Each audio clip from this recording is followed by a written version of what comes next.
few years ago, my house and my life was completely overwhelming. I was a newly single mom, and no matter how much I cleaned, it felt like I was constantly behind. Every surface was covered, every drawer was stuffed, and honestly, I thought I just needed to try harder. What I didn't realize was that the real problem wasn't cleaning. It was actually the amount of stuff I was dealing with and managing every single day. Over the next few years, I ended up getting rid of 80% of the stuff we owned. And while I don't regret doing it, there are definitely things I wish I knew before I had started. Things that would have saved me time, things that would have saved me a lot of energy and stress, and things that would have helped me to create a calm home faster. So today I would like to share with you the 5 biggest lessons I learned from decluttering most of my belongings. Do stay until the end because I do think you'll get a lot of value out of this if you are feeling overwhelmed too. When I first decided to start decluttering, I thought I needed huge blocks of time. I imagined entire weekends dedicated to sorting and organizing. And because I didn't have entire weekends available, I often did nothing. I was waiting for the perfect time, the perfect energy, the perfect motivation. But looking back, I wish I had started much smaller. One surface, one counter, one drawer, one shelf, one basket, one tiny corner of a room. Because the biggest transformations in my house didn't come from a huge decluttering session. It came from hundreds of small decisions repeated over time. And honestly, that's still how I approach my home today. Small actions consistently are much more powerful than waiting for big motivation. One mistake I made early on was organizing spaces that nobody could see. Closets, storage bins, drawers. And while those spaces matter, they didn't actually change how my home felt.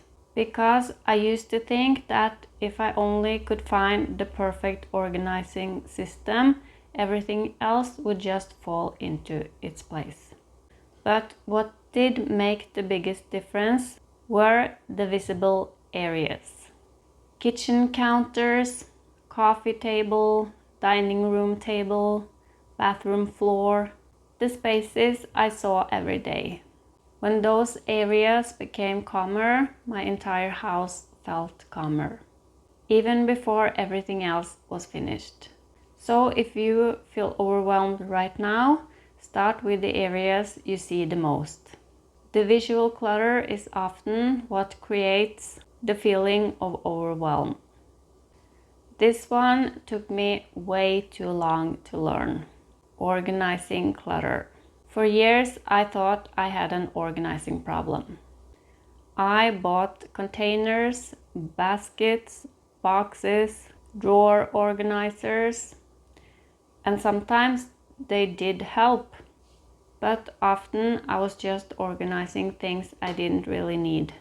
I wasn't solving the problem, I was just making the clutter look prettier. And there is a huge difference between decluttering and organizing. Decluttering should remove the problem. Organizing should manage what is left. Once I understood this, everything became easier.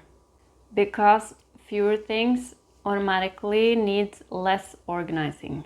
I spent a lot of time waiting for motivation to be ready to start decluttering. I thought I needed a burst of energy, a really productive day, a fresh start. I thought I was one day going to wake up and just have all the energy and motivation I needed to finally do this. But the truth is, I rarely felt ready. Most of the progress happened during ordinary days. Busy days, messy days, low energy days. And this is something I talk about often on this channel. You don't need to feel motivated to create a calmer home. You just need to take one small step at a time.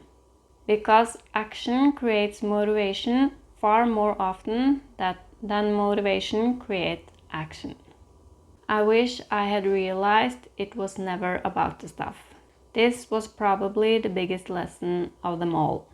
When I started decluttering, I thought my goal was about having a cleaner house, a tidier house, a more organized house. But that's not actually what I was looking for. What I wanted was peace and being able to breathe in my own home. I wanted to walk into a room and feel calm. I wanted less stress, less visual noise, less guilt. And what surprised me the most was that decluttering gave me way more than empty shelves and empty drawers. It gave me room to breathe. It gave me space. It gave me a home that I felt supported me instead of giving me more to handle. It gave me a home that supported me instead of constantly demanding more from me. And that's why I still talk about decluttering today. Not because I think everyone needs a minimalist house, but because I know how much lighter life can feel when your home is no longer working against you. If you're currently looking around your house feeling overwhelmed, there's something I want you to know. You do not need to declutter 80% of your belongings. You don't need an entire weekend to start. And you definitely don't need a perfect plan. You only need to start. One drawer, one shelf, one small area, because that's exactly how my transformation started. And if you would like a little help getting started, I have created a 15-minute reset guide that walks you through the process I use when my home starts feeling overwhelming again. You can find the link in the description below. And if you're trying to create a calmer home and a calmer life too, make sure you subscribe to this channel because that's exactly what we're creating here. I'll see you in the next video.